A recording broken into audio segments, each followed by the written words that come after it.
Sir আপনার নামটা কি? আব্দুল রহমান।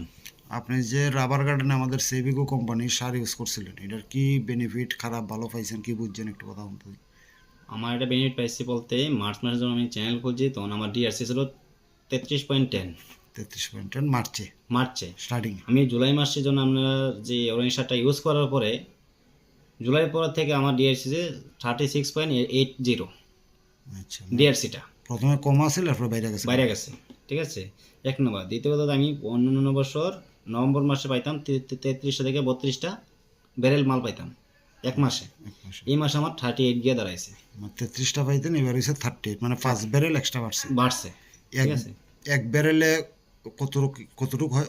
220 লিটার। 220 লিটার, তাহলে 5 ব্যারেল মানে 1000 লিটার করে, 1000 লিটার 1000 লিটার প্রোডাকশন এক্সট্রা বাড়ছে মান্থলি।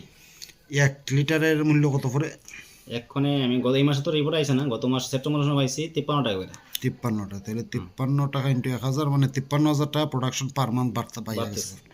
আর আপনার ফার্টিলাইজার পারপাসে খরচ হয়েছে কত? আমার খরচ হয়েছিল 87,000। 87,000 এবার 53,000 টাকা প্রতি মাসে এক্সট্রা পেতেন, তার মানে আপনার খরচ ওইটা প্রফিটে আছে। প্রফিট আছে। আর একটা ইন্টারেস্টিং ঘটনা কইছেন যে আমরা তো জানি রাবার গার্ডেনে টিআরসি স্টার্টিংয়ে ভালো হয়, আস্তে আস্তে আস্তে কমে। আপনি তো দেখতেছি উল্টা না, ঘটনা। উল্টা কথা, আমি তো এটা ওই ফার্টিলাইজারটা ইউজ করার পর আমার বাইরে গেছে, আচ্ছা আচ্ছা ঠিক আছে। আচ্ছা, এই কারণে আমারটা বাড়ছে, কমছে না। কিন্তু এই মাসে রিপোর্ট আইলে কইতে পারেন কতটুকু আছে, ডাউনে আছে বা আপে আছে। তো আপনি কি আমাদের সেভিগোর সার আর ইউজ করবেন? হ্যাঁ হ্যাঁ, এটা প্রতি বছর আমি করবো। আপনার যে বন্ধ গাছগুলো ছিল, হ্যাঁ, আমার বন্ধ 400 আছে কাজ কি? এখন বন্ধ আছে, এটা আমি এখনে কোচিং করুম, আচ্ছা, এই প্রিপারেশন আমি আইছি। ঠিক আছে, ঠিক, থ্যাংক ইউ স্যার। ওকে।